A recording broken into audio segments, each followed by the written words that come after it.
자들은 두려워하더라.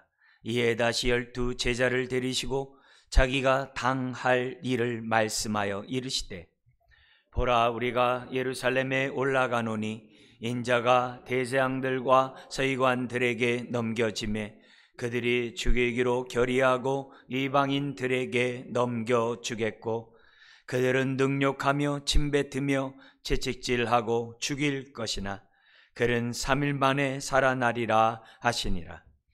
세베대의 아들 야고보와 요한이 주께 나와 여짜오되, 선생님이여, 무엇이든지 우리가 구하는 바를 우리에게 하여 주시기를 원하옵나이다.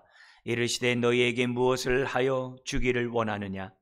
여짜오되, 주의 영광 중에서 우리를 하나는 주의 우편에 하나는 좌편에 앉게 하여 주옵소서. 예수께서 이르시되, 너희는 너희가 구하는 것을 알지 못하는도다. 내가 마시는 잔을 너희가 마실 수 있으며 내가 받는 세례를 너희가 받을 수 있느냐? 그들이 말하되, 할 수 있나이다. 예수께서 이르시되, 너희는 내가 마시는 잔을 마시며 내가 받는 세례를 받으려니와 내 좌우편에 앉는 것은 내가 줄 것이 아니라 누구를 위하여 준비되었든지 그들이 얻을 것이니라. 10 제자가 듣고 야고보와 요한에게 대하여 화를 내거늘 예수께서 불러다가 이르시되, 이방인의 집권자들이 그들을 임의로 주관하고 그 고관들이 그들에게 권세를 부리는 줄을 너희가 알거니와 너희 중에는 그렇지 않을지니 너희 중에 누구든지 크고자 하는 자는 너희를 섬기는 자가 되고 너희 중에 누구든지 으뜸이 되고자 하는 자는 모든 사람의 종이 되어야 하리라.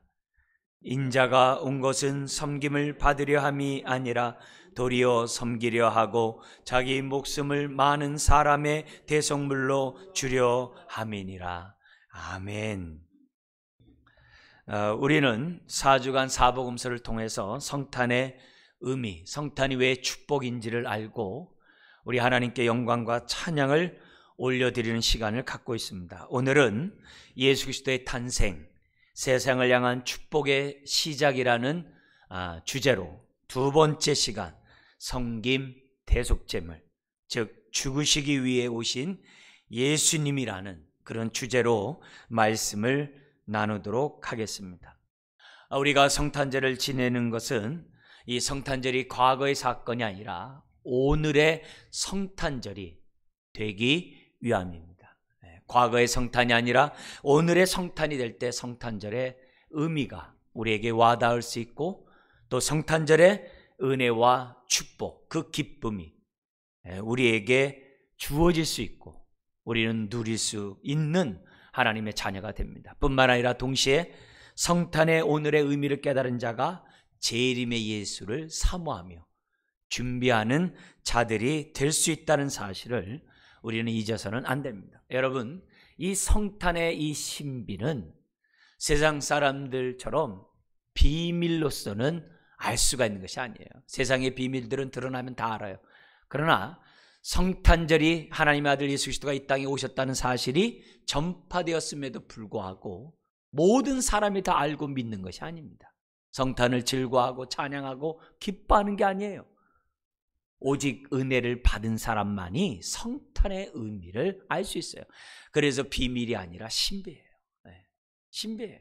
믿음을 가진 자만이 성탄의 의미를 알 수 있는 거죠. 오늘 우리가 성탄의 의미를 알고자 한다는 이 사실 자체는 은혜를 받았다는 증거예요. 주님이 나와 함께 한다는 증거라는 사실을 우리는 잊어서는 안 됩니다. 그래서 우리가 이런 시간을 통해서 다시 한번 성탄의 의미를 깨닫고 어둠과 사망이 지배하는 이 세상 속에 성탄의 축복들을 온누리에 우리가 밝히는 저와 여러분들이 되어야 될 줄 믿습니다. 오늘 이 말씀은 크게 세 가지로 나눌 수 있습니다. 첫 번째는 예수님이 세 번째 십자가의 죽음과 부활에 대해서 말씀하신 것이고, 두 번째는 야고보와 요한이 주님이 영광 가운데 정말 임재하셨을 때 우리들이 좌우편에 앉게 해달라는 요청을 합니다. 여기에 대해서 우리 예수님이 정말 의미 있는 말씀으로 답변을 하십니다. 그뿐만이 아니라 야고보와 요한이 좌우편에 앉게 해달라는 그 말에 화를 내는, 분을 내는 제자들에게 또다시 예수님이 답변하는 것으로 되어 있습니다. 그래서 한 단락 한 단락을 우리가 보면서 오늘 성탄의 의미를 깨닫기를 원해요. 성탄절의 의미를 우리가 보다 더 잘 알고, 단순히 우리 지난주에 우리 임마누엘, 우리와 함께하기 위해서 우리의 마음에 성전 삼고 들어오시기 위해서 보혈의 피로 우리를 깨끗게 하고 정결케 하셨고, 그렇게 한 이유가 임마누엘하기 위함이라는 말씀을 우리가 들었어요. 오늘은 예수님이 이 땅에 오신 목적이 뭐냐? 죽으시기 위해 오셨다는 거예요.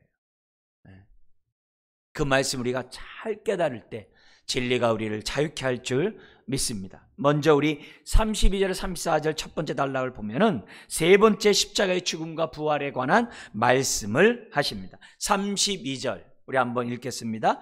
예루살렘을 올라가는 길에 예수께서 그들 앞에 서서 가시는데 그들이 놀라고 따르는 자들은 두려워하더라. 이에 다시 12 제자를 데리시고 자기가 당할 일을 말씀하여 이르시되, 우리 주님이 예루살렘을 올라가고 있어요. 올라가는 여정 가운데 내가 죽고 3일 만에 부활하겠다는 말씀을 하셨어요. 첫 번째하고 두 번째 했어요.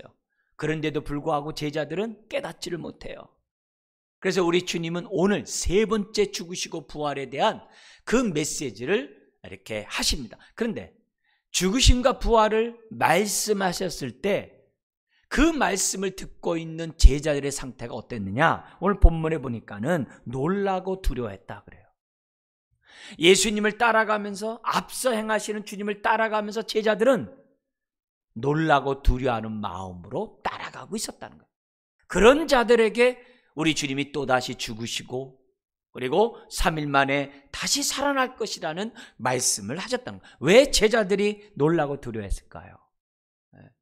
우리가 가깝게 알 수 있는 것은 그 앞에 10장 28절에서부터 31절에 보면은 베드로가 주님께 얘기합니다. 우리는 모든 것을 버리고 다 주를 따랐습니다. 우리에게 어떤 상이 있습니까? 예수님 말씀합니다. 100배 축복이 있을 것이다. 그러나 겸하여 30절에 박해를 받는다 그랬어요.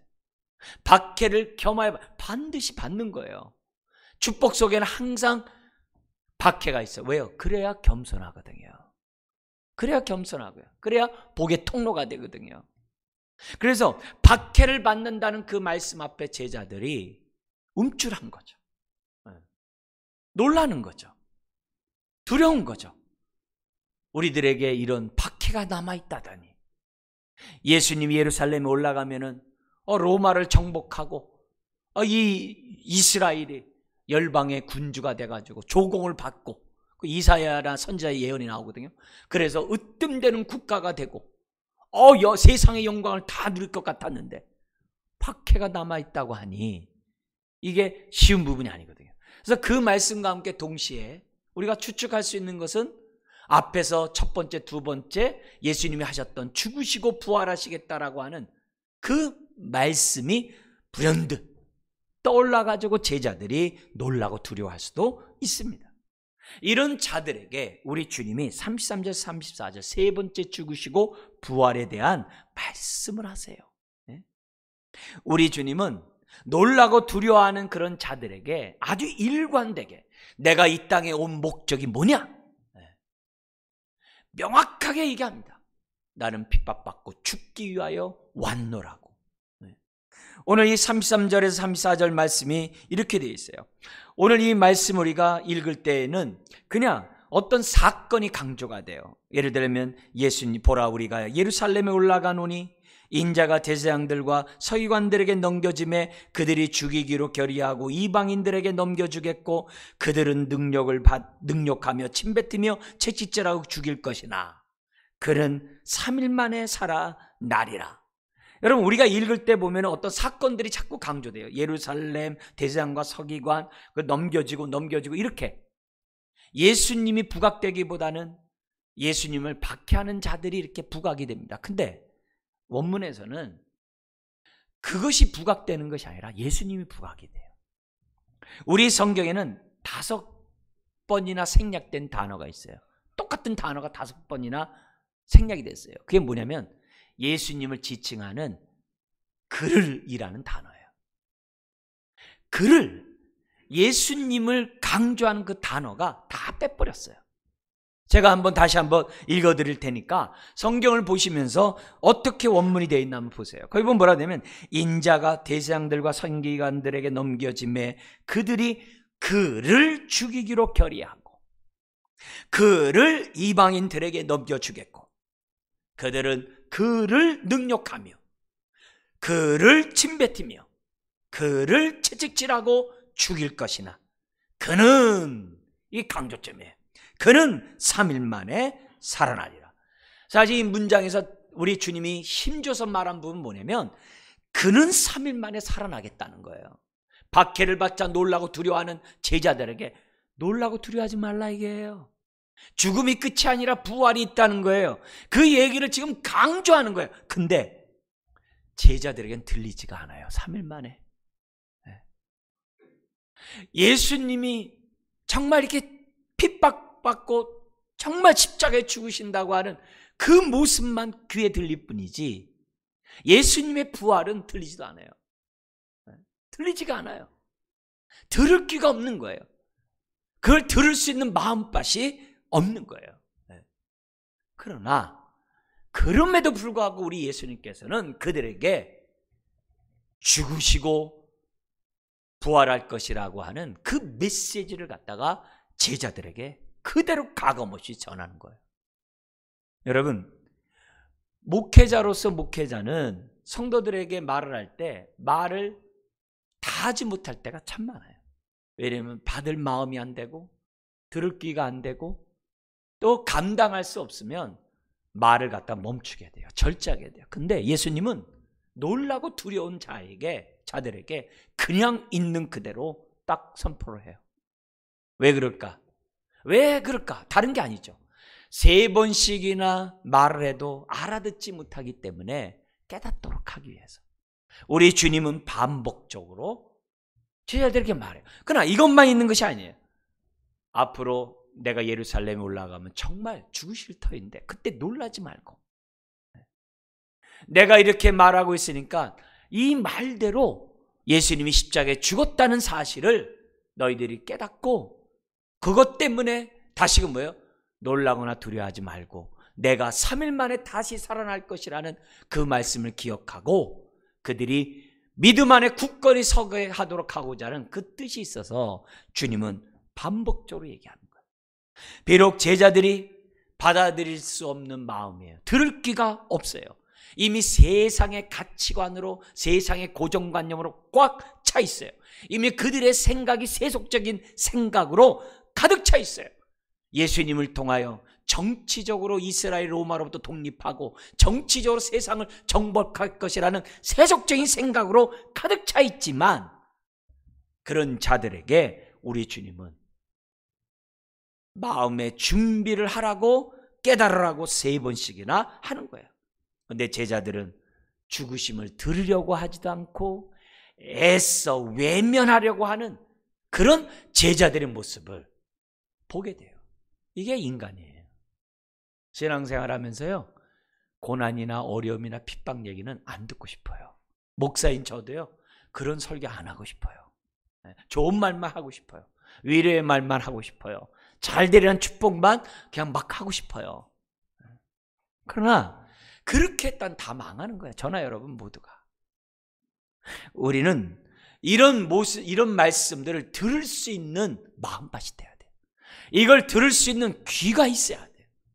오늘 이것을 듣지 못하면요, 우리가 이 땅에 살아가면서 어려운 일을 겪고 힘든 일을 겪고 질병을 겪고 암에 걸리고 여러 가지 막 고통 가운데 있으면 하나님의 임마누엘을 생각지를 못해요. 하나님이 이런 가운데 나와 함께하는 주님을 보지를 못해요. 그러면 하나님을 원망하게 되고 기도하지 않게 되고 누구 탓하게 되고 그 어려움 속에서 헤어나지를 못해요. 그런데 오늘의 말씀을 들을 귀가 있다고 한다면은 내 삶에 어려운 일이 있고 힘든 일이 있고 슬픈 일이 있을 때 함께 하시는 주님으로부터 깨닫게 하시는 하나님의 음성을 들을 수가 있는 거예요. 우리가 왜 정말 아픔 가운데 낙심하고, 왜 좌절하고, 왜 넘어지고, 왜 시험에 당합니까? 우리의 마음밭이 나와 함께하는 주님을 느끼지 못하니까. 나와 함께 하시는 그 주님의 그 손길을, 나에게 말씀하시는 그 음성을 들을 귀가 없으니까 넘어지고 좌절하고 낙심하고 원망하고 불평하면서 살아가는 것이 우리들이에요. 그러나 성탄의 의미에서 주님이 죽으시고 3일 만에 부활했다고 하는 이 메시지, 우리가 예수 그리스도를 믿는 자는 100배의 축복이 있지만 겸하여 박해 또한 받는다고 하는 이 메시지를 이해할 수 있는 마음밭만 있다고 한다면은 우리가 이 힘든 세상 살아가면서도 위로를 받아요. 소망을 가져요. 믿음 안에 굳건히 설 수 있고 나아갈 수가 있다는 거예요. 근데 들을 귀가 없으니까 제자들은 자꾸 외면하는 거예요. 3년 동안 이미 처음부터 팔복에서 8번째가 뭐예요? 핍박받는 자가 복이 있다고 그랬어요. 계속 핍박에 대한 얘기를 했음에도 불구하고 3년 동안 제자들은 귀를 닫아버리는 거예요. 주님은 반복적으로 얘기하는데 자꾸 안 듣는 거예요. 왜 그런 소리 하세요? 절대 죽을 리가 없어요. 우리가 주님을 죽지 않게 도와줄게. 맨 이런 소리만 하지.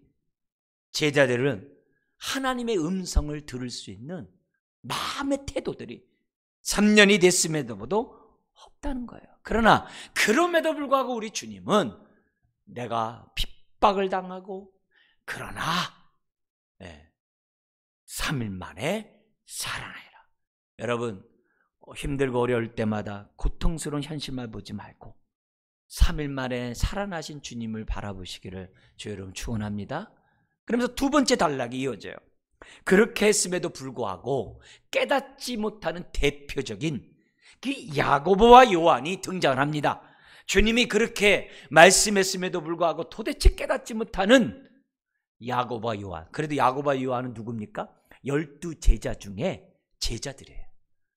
베드로와 야고보와 요한은 3대 제자예요. 핵심 제자예요. 그 3대 제자들이 제자들 가운데 2명인 야고보와 요한, 딴 때 같았으면 베드로가 벌써 치고 나올 텐데 이때는 야고보와 요한이 치고 나옵니다. 그래서 뭐라고 얘기하냐면은 우리가 구하는 바를 우리에게 하여 주기를 원합니다. 예수님 묻습니다. 무엇을 하여 주기를 원하느냐? 그러자마자 제자들이 얘기합니다. 37절 이 형제가 주님이 영광 가운데 정말 그 보좌에 앉으셨을 때 우리가 좌우편에 앉기를 원합니다. 다른 복음서에는요, 그 엄마가 와서 얘기해요. 주님, 내 2 아들이 좌우편에 앉기를 원합니다. 그렇게 얘기를 해요. 그러니까는 우리 예수님께서 38절 이하에 지금 뭐냐면 40절까지 얘기를 하는 거예요. 답변을 하는 거예요. 자, 근데 오늘 지금 이 제자들의 모습을 보니까 얼마나 엉뚱합니까? 얼마나 깨닫지 못합니까? 예루살렘 올라가면은 핍박이 있고 죽음을 당한다고 했는데 제자들은 올라가면 좌우편에 영의정 우의정에 앉을 거라고 그들은 착각하고 있는 거예요. 네? 이들의 엄마 또한 착각하고 있는 거예요. 네? 여러분, 이게 어떻게 보면 뭐냐면 사람들의 본성이죠. 높은 자리에 앉고 싶어하, 권세를 부리고 싶어하, 인정받기를 원하, 떵떵거리고 자기 이름을 내고 싶어하는 그런 죄성의 모습이 그대로 나타나죠. 그대로 나타나죠. 그런데 왜 이 둘이 이런 얘기를 했냐 이게요. 다른 것보다도 왜 좌우편에 깼느냐? 여기 보면은 이 똑같은 사건이 마태복음에 보면은 마가복음에 생략된, 마가복음은 굉장히 말씀들이 이렇게 농축되어 있어요. 다른 복음서는 좀 풀어놓은 게 많은 말씀들이 들어있는데 핵심적인 말씀만 기록한 게 마가복음이에요. 근데 마태복음에 보면은 똑같은 사건 가운데 이런 말씀이 있어요. 인자가 자기 영광의 보좌에 앉을 때 나를 따르는 너희도 12 보좌에 앉아 이스라엘 12 지파를 심판하리라. 그 말씀이 있었어요, 앞에. 그러니까 그 말씀을 듣자마자 베드로가 또 치고 나올까 봐 지금 뭐냐면 야고보와 요한이 주님께 이런 부탁을 한 거예요. 좌우편에 앉게 해주세요. 선점을 하고자 하는 거죠.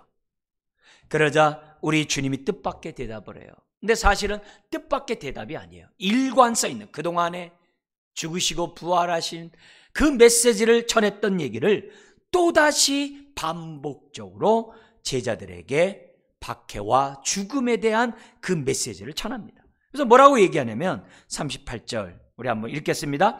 예수께서 이르시되 너희는 너희가 구하는 것을 알지 못하는도다. 내가 마시는 잔을 너희가 마실 수 있으며 내가 마시는 세례를 너희가 받을 수 있느냐.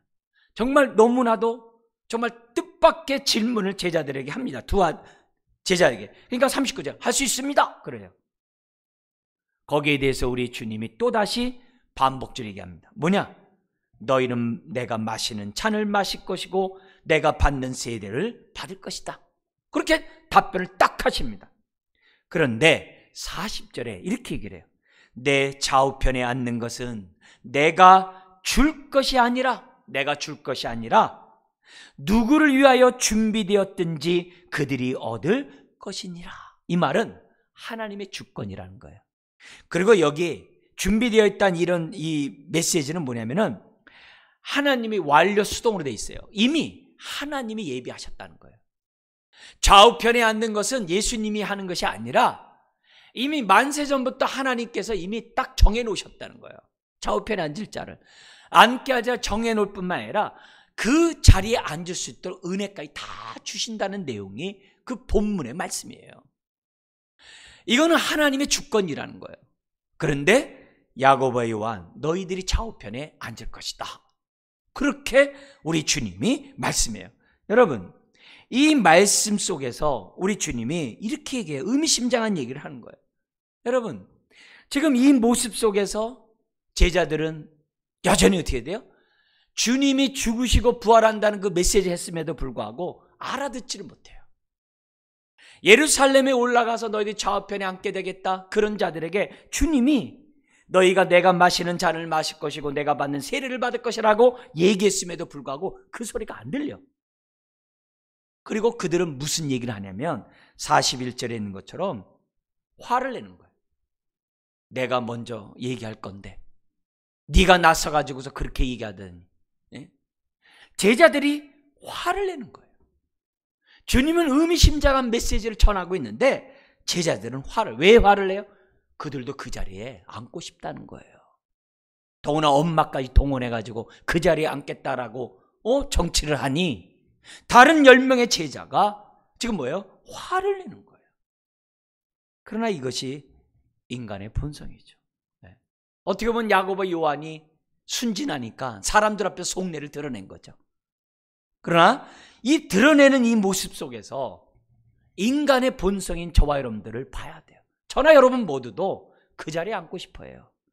사람들로부터 인정받고 높임받고 권세 있는 자리에 앉고 싶어하는 것이 우리들의 본성이라는 사실을 잊어서는 안 돼요. 그러나 그 자리에 앉을 수 있는 자가 누구냐 이게.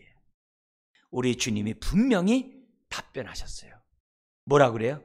내가 마시는 잔과 내가 받는 세례를 받는 자가 그 자리에 앉을 수 있다는 거예요. 여러분, 여기 마시는 잔과 받는 세례는 앞으로예요. 미래예요. 근데 미래형을 쓰질 않았어요. 이 단어가 지금 당장 반드시라는 현재의 그 단어를 썼어요. 이 말은 우리가 잘하는 표현을 쓴다고 한다면 십자가 없이 영광이 없다는 그 표현이에요. 좌우편에 앉는 자들은 반드시 내가 마시는 잔을 마셔야 되고 내가 받는 세례를 반드시 받아야 한다라고 우리 주님이 힘주어서 말씀하고 있어요. 여러분, 이 잔이 무슨 잔입니까? 나중에 겟세마네 동산에서 우리 하나님 앞에 기도하면서 땀방울이 핏방울이 돼 떨어지도록 기도하면서 하신 말씀이 뭐예요? 할 수만 있으면 이 잔을 내게서 옮기시옵소서 했던 그 잔이에요. 죽음의 잔이에요. 그리고 주님이 받는 세례가 무엇입니까? 로마서 6장 6절에 있는 것처럼 세례가 뭐예요? 우리가 주님과 함께 죽고 주님과 함께 부활하는 것이 세례죠. 예수님이 받는 세례는 뭡니까? 죽음을 말하는 거예요. 예수님이 마시는 잔이나 예수님이 받는 세례나 다 뭐예요? 십자가의 죽음이에요. 죽음을 얘기하는데 제자는 뭐예요? 할 수 있다 이렇게 얘기한 거예요. 알지 못하고 할 수 있다라고 답변한 거죠. 그만큼 3년 동안 주님을 따라다니고 그렇게 많은 말씀을 들었음에도 불구하고 성탄의 의미를 깨닫지 못하는 거예요. 성탄의 의미를 깨달을 수 있는 사람은 은혜를 받은 자만이 깨달을 수 있어요. 들을 귀가 있는 자만이 깨달을 수가 있는 거예요. 주님이 죽으시러 왔다는 이 사실을 깨닫는 것은 은혜를 받은 자만이 정말 깨달을 수 있다는 것을 다시 한번 우리들에게 가르쳐주고 있어요. 주님은 분명하게 말씀합니다. 나처럼 고난의 길을 가고 나처럼 죽음을 당한 그 사람이 바로 좌우편에 앉을 수 있다는 것을 우리들에게 가르쳐주고 있는 거예요. 그래서 십자가 없이 영광이 없는 거예요. 자기를 부인하고 자기 십자가를 지지 아니하고 주님을 따라갈 수가 없는 거예요. 그리스도의 남은 고난을 내 육체에 채우지 않으면 좌우편에 못 앉아요. 못 앉아요. 앉을 수가 없어요. 주님처럼 살지 않으면 좌우편에 앉지 못한다는 거예요. 그런데 이 말씀처럼 주님이 그랬잖아요. 너희가 마시고 너희가 내가 받는 세례를 받는다고 했잖아요. 아닌가 다를까 12 제자 중에 제일 먼저 순교를 당한 사람이 야고보예요. 야고보가 제일 먼저 순교를 당해요. 그리고 순교를 당할 수 있도록 은혜를 주셨고 야고보는 주님의 우편에 영광의 보좌 우편에 앉게 된 거예요. 그럼 요한은 어떻게 됐을까요? 주님이 잔을 받을 수 있고 내가 받는 세례를 받을 수 있다고 했는데 요한은 어떻게 됐을까요? 요한은요 다른 제자들보다 제일 오래 살아가지고 차라리 그냥 탁 죽으면 좋은데 그냥 탁 순교당하면 좋은데 너무 오랫동안 살면서 온갖 박해를 다 당해요. 죽음보다 더 큰 고통을 다 당해요. 그리고 그것을 감당할 수 있도록 하나님이 은혜를 주시고 하나님 보좌 우편에 앉게 하신 거예요. 예수님의 말씀처럼 야고보와 요한은 하나님 보좌 우편에 앉게 되었어요. 자, 근데 우리가 분명히 아셔야 될 것은 이거예요. 에베소 2장 5절 6절에 우리가 예수 그리스도를 믿는다는 게 뭐라고 그랬어요? 주님의 죽음이 나의 죽음이고 주님의 부활이 나의 부활임을 믿는 것이 예수님을 믿는 거라 했어요. 그래서 예수님을 믿는 자들은 죄사함 받고 의롭다함 받는 거예요. 왜요? 우리의 죄를 위하여 주님이 죽으시고 우리의 의를 위하여 주님이 부활했기 때문이에요. 그런데 주님과 함께 죽고 주님과 함께 부활한 사람은 에베소서 뭐라고 그래요? 주님과 함께 이미 보좌 우편에 앉았다라고 기록되어 있어요. 그러니까 저와 여러분들은 예수 그리스도를 믿는 그 순간에 이미 어디 앉은 자들이에요? 우편에 앉은 자들이에요. 그리고 앉을 수 있도록 은혜를 주세요. 그리고 그 자리에 앉도록 어떤 은혜를 주시느냐?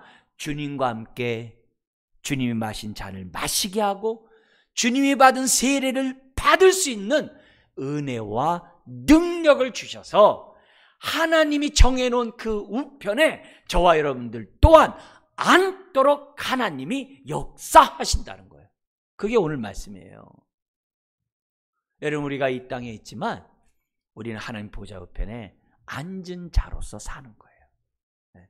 우리의 이후는 이미 정해진 거예요. 확실하기 때문에 과거형으로 써버렸어요. 에베소 2장 6절에서는.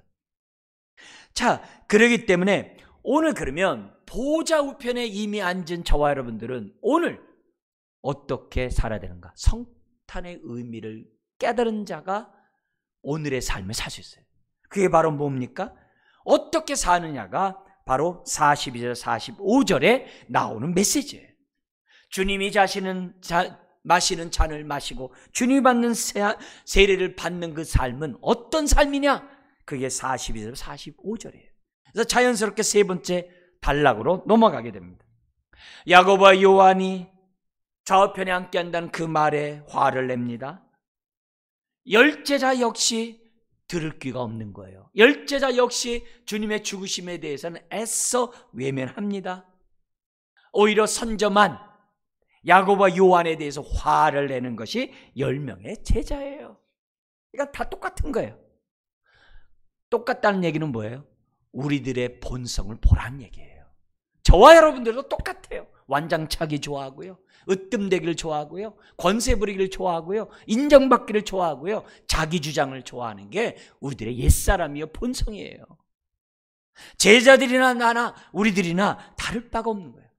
근데 그런 자들에게 대해서 우리 주님은 또 반복적으로, 오늘 말해서 세 번째예요, 3번씩이나 42절부터 45절에 듣지도 않고 들리지도 않고 듣고자 하지도 않는 제자들에게 우리 주님은 오늘의 말씀을 또 하십니다. 오늘 이 말씀이 우리들의 마음에 들려지기를 주의 이름 축원합니다. 들을 귀가 있길 바라요.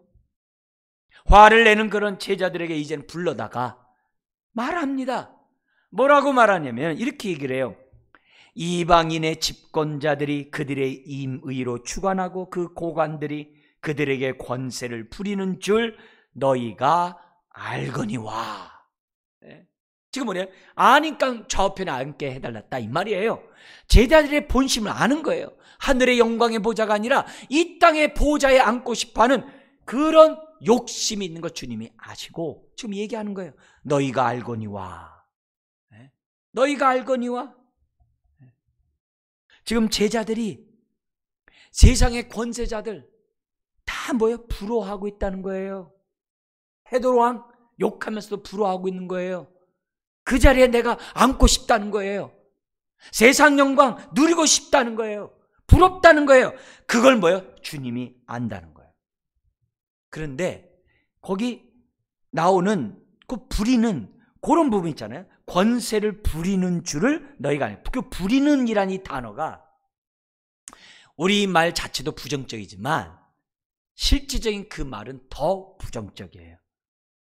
이게 우리 성경에서는 폭정, 남용, 자기 이익을 위해서 자기의 권세를 사용함, 불의를 행하는 그런 통치, 이런 단어 쓸 때 쓰는 단어예요. 그러니까 예수님은 세상의 권세에 대해서 지금 아주 부정적으로 얘기하고 있는 거예요. 우리 믿는 사람들이 조심하지 않으면 안 되는, 정말 그 권세라는 것을 지금 어떻게 돼요? 예수님도 알고 제자들도 알고 있는 그런 단어로 지금 쓰고 있다. 근데 너희가 그런 것을 동경해? 그런 것들을 사모해? 그런 자리에 앉고 싶어해? 그런 의미예요. 그들이 임의로 주관하고 싶어하는 그것처럼 너희도 지금 마음대로, 여러분 우리나라 같은데 대통령 대보세요, 국회의원 대보세요, 어떤 장 대보세요. 얼마나 권세를 부립니까? 마치 자기가 모든 것 다 가진 것처럼 사람들이 다 그러잖아요. 왜요? 사람 다 똑같아요. 누가 대통령이 돼도 다 똑같아요. 누가 금배지를 달아도 다 똑같아요. 그냥 완장만 차도 자기가 다 가진 것 같은 게 사람의 죄성이에요. 그걸 동경해요. 여러분, 그게 아니라는 거예요. 그 얘기를 지금 42절에 하는 거예요. 너희가 갈 길은, 너희가 정말 나를 따라오려든 나처럼 살라는 거예요. 그게 43절 이하예요. 그래서 우리 43절 44절 한번 읽어볼까요? 너희 중에는 그렇지 않을지니 너희 중에 누구든지 크고자 하는 자는 너희를 섬기는 자가 되고 너희 중에 누구든지 으뜸이 되고자 하는 자는 모든 사람의 종이 되어야 하리라. 하늘나라의 높은 자와 세상의 높은 자가 다르다는 거예요. 너희 중에 크고자 하는 자는 너희를 섬기는 자가 되라는 거예요. 여기 섬긴다는 얘기는 뭐냐면 발에 먼지가 나도록 일하다, 이 단어예요. 정말 남을 섬기는 자가 큰 자라는 거예요. 뿐만 아니라 누구든지 으뜸이 되고자 하는 자는 모든 사람의 종이 되어야 하리라. 여러분 그 당시 로마 사회는 종의 사회예요. 60%가 종이에요. 근데 종도요 계급이 굉장히 많아요. 굉장히 많습니다. 근데 그 종 중에 제일 말단인 종, 둘로스란 단어를 딱 쓰는 거예요. 그것도 모든 사람의 종이래요. 윗사람, 권세자, 높은 사람, 상전의 종이 아니라 모든 사람의 종이 되라는 거예요. 똑같은 종들의 종이 되고 나보다 못한 종들의 종이 되고 모든 사람, 이게 무슨 말이에요? 삶의 스타일이 종으로 살라는 거예요. 다른 방도가 없다는 거예요. 제3의 대안이 없다는 거예요. 주님의 좌우편에 앉는 다른 길이 없다는 거예요. 주님처럼 섬기고 종이 돼야, 모든 사람의 종이 돼야, 지극히 작은 자에게 주의 이름으로 물을 떠줘야 우편에 앉을 수 있다는 거예요. 근데 이미 우리는 앉았잖아요. 이미 보좌 우편에 앉은 자잖아요. 그렇다면 당연히 내 삶은 주님의 모습이 나와야 한다는 거예요. 그게 뭐예요? 섬김이요, 종이요. 이것이 우리의 삶의 스타일. 이게 바로 성탄을 지키는 저와 여러분들이 반드시 들어야 될 하나님의 메시지인 거예요. 이것 없이 성탄절을 지킨다는 건 외식이에요. 이것 없이 지킨다는 것은 기만이에요. 망령되 일컫는 거예요. 오늘 내 모습이 정말 섬기는 종으로서 우리가 살아가는 가운데 성탄절을 준비하고 예배를 드리느냐, 그 질문을 주님이 우리들에게 하고 있는 거예요. 근데 이 메시지가 12 제자처럼 우이독경이 되면 안 되는 거예요. 제자들처럼 들을 기가 없으면 안 되는 거예요. 그러면서 주님을 따라가면서 성탄절을 지키면 안 된다는 것을 지금 우리들에게 가르쳐줘요. 그러면서 뭐라고 그러냐면은 45절에 왜냐하면 번역이 안 됐어요. 내가 이렇게 살았다는 거예요. 그래서 45절 우리 왜냐하면 집어넣어서 한번 읽겠습니다. 왜냐하면 인자가 온 것은 섬김을 받으려 함이 아니라 도리어 섬기려 하고 자기 목숨을 많은 사람의 대속물로 주려 함이니라. 여러분, 주님은 섬김을 받으려 오신 것이 아니라 섬기러 오셨어요. 대접받으러 오신 것이 아니라 남을 베풀기 위해서, 돕기 위해서 오신 분이에요. 주님이 이 땅에 오신 목적은 섬기기 위해 오신 거예요. 그것도 뭐예요? 죽기 위해 오셨어요. 그래서 대속물이에요. 남을 자유케 하기 위해서 그 당시에 종된 사람을 돈을 주고 사가지고 자유케 할 때 사용했던 단어가 대속이라는 단어예요. 값을 지불하고 사다라는 단어예요. 그게 대속물이에요. 우리의 죄값을 주님의 피값으로 지불하고 우리를 산 거예요. 우리를 자유케 하려고. 우리를 자유케 하려고 주님 뭐예요? 죽으시기 위해서 오셨다는 거예요. 피 흘림이 없은즉 죄사함이 없다 그랬어요. 우리를 죄에서 구원하기 위하여 주님이 대속물로 죽으셨다.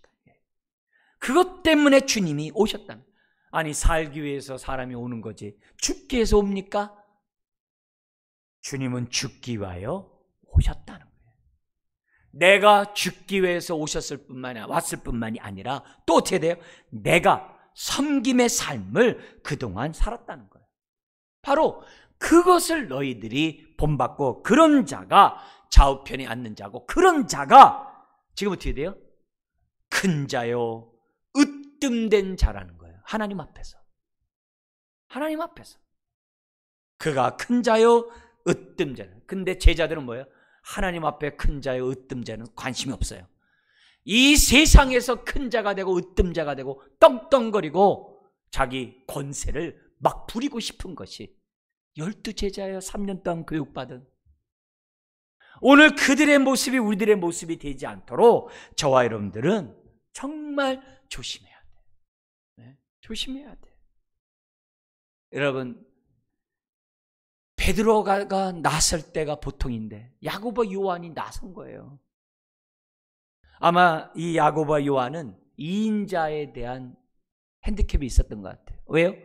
제일 먼저 부름받은 사람이 베드로거든요. 그래서 베드로는 꼭 그래서 자기가 으뜸 노릇했거든요. 뭘 하든지 항상 먼저 나서요. 그걸 보고서 야고보와 요한은 항상 2인자의 그런 그늘 아래에 있었던 것 같아요. 그러니까 때가 되면 자기 이빨을 딱 드러낸 거죠. 발톱을 드러낸 거죠. 좌우편에 앉기를 원합니다.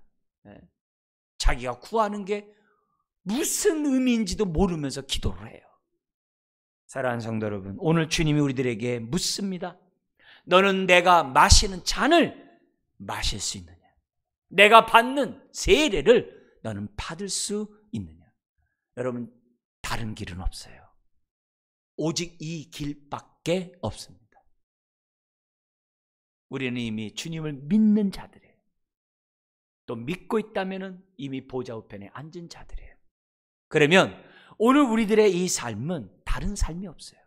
주님처럼 섬김의 삶을 살아야 한다는 거죠.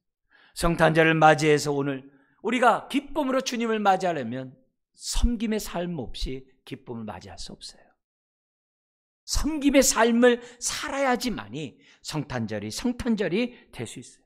종의 삶, 섬김의 삶, 자기를 부인하는 삶, 이런 삶을 산 사람만이 성탄의 즐거움에 동참할 수가 있다는 거예요. 여러분, 그러면 우리가 이렇게 섬김의 삶을 살 때 이 땅에서 뿐만 아니라 내세 어떤 축복이 있습니까? 거기 10장 30절에서는 100배나 받는다고 했는데, 여러분, 우리가 받을 100배의 축복은 뭡니까? 네? 여러분, 100배의 축복은 100가지만 있는 게 아니에요. 100가지가 넘는 더 많은 축복이 있는 거예요. 네? 그 축복들을 우리가 알고 누리려면 주님이 우리에게 보여주셨던 섬김의 삶을 사셔야만 하는 거예요. 그래서 가장 대표적인 우리 복 중에 4가지만 잠깐 이 시간에 여러분에게 설명하고, 또 이 복을 오늘 지금 우리가 뭐예요? 정말 누리는 그런 삶을 살아야 될 줄 압니다. 그래야 성탄절이 기뻐요. 첫 번째는 40절에서 그 원인을 찾을 수가 있습니다. 40절에 있는 것처럼 이렇게 우리가 섬김의 삶을 살아가는 자들의 첫 번째 축복은 주님의 좌우편에, 주님과 함께 좌우편에 보좌에 앉을 수 있는 축복이 있는 거예요. 낮아짐 섬김 없이 높임이 없어요. 십자가 없이 영광이 없다 했어요. 겸손 없이 높임을 받을 수가 없어요. 그리스도의 마음을 품은 자만이 그 자리에 앉을 수 있어요. 근데 성경은 이게 하나님의 공의래요. 데살로니가 전서에 보면은 하나님의 공의를 설명해서 뭐라고 그러냐? 예수 믿는 사람은 하나님 보좌 우편에 그 영광에 동참하는 축복을 얻었다고 그래요. 데살로니가 전서에. 그런데 그 축복을 받았다면 이 땅에 고난을 당한 게 공의래요. 하늘의 영광도 맛보고 땅의 영광을 맛보려고 하는 사람은 불의한 거래요. 공의로운 게 아니래요. 불공정한 거래요. 근데 우리는 뭐예요? 욕심이 많아가지고 하늘의 영광도 누리고 땅의 영광도 누리기를 원해요. 사탄이 예수님을 시험할 때 내용이 그거거든요. 나에게 절하라, 세상 영광 다 주겠다. 그거거든요. 아니, 세상 영광 얻어봤자 뭐예요? 사탄의 종인데. 사탄은 오늘도 세상 영광을 구하라고 유혹하고 있어요. 하나님의 공의가 뭐라고요? 이 땅에 핍박을 당하는 것이 하늘의 영광을 얻을 수 있는 공의의 하나님의 잣대라는 거예요. 그러므로 섬김의 삶 없이 우편에 앉을 수 없어요. 두 번째 축복이 갈라디아서 5장 13절 14절에 진정한 자유를 누린대요. 섬기면. 거기 말씀 읽어드리겠습니다. 형제들아, 너희가 자유를 위하여 부르심을 입었으나 그러나 그 자유로 육체의 기회를 삼지 말고, 나를 위해 쓰지 말고 오직 사랑으로 서로 종노릇하라. 사랑으로 종노릇하래요. 섬기래요. 온 율법은 내 이웃 사랑하기를 내 자신같이 하라 하신 한 말씀에서 이루어졌나니. 온 율법의 완성은 하나님 사랑 이웃 사랑이잖아요. 그게 뭐냐면 섬김이라는 거예요. 섬김이라는 거예요. 여러분, 사랑으로 종노릇할 때 어떻게 자유인이 됩니까? 역설적이지만 그게 진리예요. 섬기는 자는요, 왜냐하면 섬기는 자는요 자유자만이 섬길 수 있다고 그랬어요. 남을 섬기는 자는요 자유자만이 섬겨요. 사람들이 왜 움켜잡으려고 해요? 왜 움켜잡으려고 그래요? 왜 돈 있는 사람이 더 돈을 얻으려고, 권세 있는 사람이 더 권세 높은 것을 잡으려고 해요? 권세의 종이고 돈의 종이 되니까 움켜잡는 거예요. 사람들에게 왜 집착해요? 왜 자꾸 의지해요? 그 사람의 종이니까 그 사람을 떠나지 못하는 거예요. 자유한 사람만이 움켜잡지 않고 필 수 있는 거예요. 베풀 수 있고 섬길 수 있는 거예요. 나눌 수 있는 거예요. 다른 사람을 세울 수 있는 거예요. 인정할 수 있는 거예요. 사랑할 수 있는 거예요. 용서받은 자만이 용서할 수 있는 거예요. 나 용서 못해. 그 얘기는 뭐예요? 아직 용서받지 못했다는 거예요. 죄 아래 종이라는 거예요. 나 이해 못해. 아직 죄의 종이라는 거예요. 주님으로부터 용서받았기 때문에 자유인이고 이 사람이 남을 용서할 수 있는 거예요. 자유인만 베풀어요. 자유인만 용서해요. 자유인만 섬겨요. 그래서 내가 섬김으로 진정한 자유를 더 누리는 거예요. 이게 성경이에요. 우리가 자유함을 받았는데 내 육체대로 나를 위해 쓰지 말라는 거예요. 예수님이 자신을 십자가에 기꺼이 내어줄 수 있었던 이유는 뭐예요? 우리 주님이 자유인이기 때문에 십자가에서 즐거이 드리는 거예요. 내 삶을 자유롭게 드릴 수 있는 것은 자유자만이 할 수 있어요. 교회 봉사? 교회 헌신하는 거요? 복음을 위해 내 삶을 드리는 거요? 자유자만이 해요. 자유자가 아닌 사람이 교회 봉사해 보세요. 공치사 하는 거예요. 자유자가 아닌 사람이 교회 봉사해 보세요. 남에게 상처를 주는 거예요. 자기를 드러내려고 하는 거예요. 자유자만이 교회 봉사할 때 은혜가 되는 거고 다른 사람이 세움을 입는 거예요. 성경에서는 팔복만 있는 게 아니라 주는 자가 복이 있다 했어요. 자유자만이 줄 수가 있어요. 세상 움켜잡으려고 합니다. 더 가지려고 합니다. 더 얻고자 합니다. 높은 곳에 올라가고자 합니다. 그러나 주님은 우리를 세우려고 합니다. 또 세우려고 합니다. 또 세우려고 합니다. 자기 목숨까지 줍니다. 다른 사람을 자유케 합니다. 다른 사람을 세워줍니다. 그게 진정한 자유예요. 진정한 자유예요. 그래서 부모가 아이를 키우면서 모든 것 주면서도 기뻐하잖아요. 다 희생하면서 기뻐하잖아요. 그게 부모의 모습이고 그게 자유자의 모습인 거예요. 여러분, 자기만 자유화하는 것은 자유가 아니에요. 그건 이기적인 거죠. 독재자들이 왜 권력을 못 내나요? 그거 종이니까 안 되는 거예요. 독재자라고 해서 자유인이 아니에요. 다 가졌다고 자유인이 아니에요. 그 권력의 종인 거예요. 그러니까 자기가 움켜잡고 독자하는 거죠. 모든 게 더불어 사는 그런 삶을 사는 게 말같이 되는 게 아니에요. 십자가에서 자기 육체를 십자가에 못 박지 않으면 안 돼요. 많이 배웠다고 양보합니까? 천만에요. 옛사람이 주인이란 절대 안 됩니다. 네? 여러분, 제자들에게 주님 말씀에도 안 들어오는데 믿지 않는 자들에게 섬기라는 게 말이 됩니까? 안 돼요. 그러니까 뭐 하자는 거예요? 권력을 나눠야 되는 거고 모든 재산을 나눠야 되는 거고 모든 게 모든 사람들이 가질 수 있도록 법으로 강제적이라도 해놓아야 되는 것이 세상인 거예요. 여러분, 오늘 내가 정말 주는 자가 복이 있고 주님이 즐거이 십자가를 지셨다고 했는데 왜요? 자유자기 때문에. 그리고 내어주는 자가 진정한 자유의 복을 얻는 거예요. 세 번째 복이 뭡니까? 갈라디아서 2장 20절에 있어요. 섬길 때 주님과 하나가 돼요. 한 몸됨을 경험해요. 말씀을 드린다면 갈라디아 20장에 이거죠. 내가 그리스도와 함께 십자가에 못 박혔나니 그런즉 이제는 내가 사는 것이 아니요 오직 내 안에 그리스도께서 사시는 것이라. 이제 내가 육체 가운데 사는 것은 나를 사랑하사 나를 위하여 자기 자신을 버리신 하나님의 아들을 믿는 믿음 안에서 사는 것이라. 여러분, 내 안에 그리스도가 사는 게 섬김이에요. 섬기지 않는 건 내 안에 그리스도가 없다는 얘기예요. 이제는 내가 사는 것이 아니에요 오직 내 안에 그리스도가 사는 것이 섬김이에요. 그래서 주님의 마음을 갖고 있는 자가 섬기는 거고 이런 사람이 주님을 닮아가는 거예요. 근데 이 섬김은 옛사람을 벗어버리고 새사람 넣지 않으면 안 돼요. 그래서 섬기는 것이 옛사람을 십자가에 못 박는 거예요. 섬길수록 못 박는 거예요. 계속 못 박는 거예요. 죄가 뭐예요? 섬김 받겠다는 게 죄예요. 섬김 받겠다는 죄예요. 섬김은 오직 하나님 한 분만이 받는 거예요. 그래서 마귀 시험에서 오직 하나님만 섬기라 그러잖아요. 예수님의 답변이에요.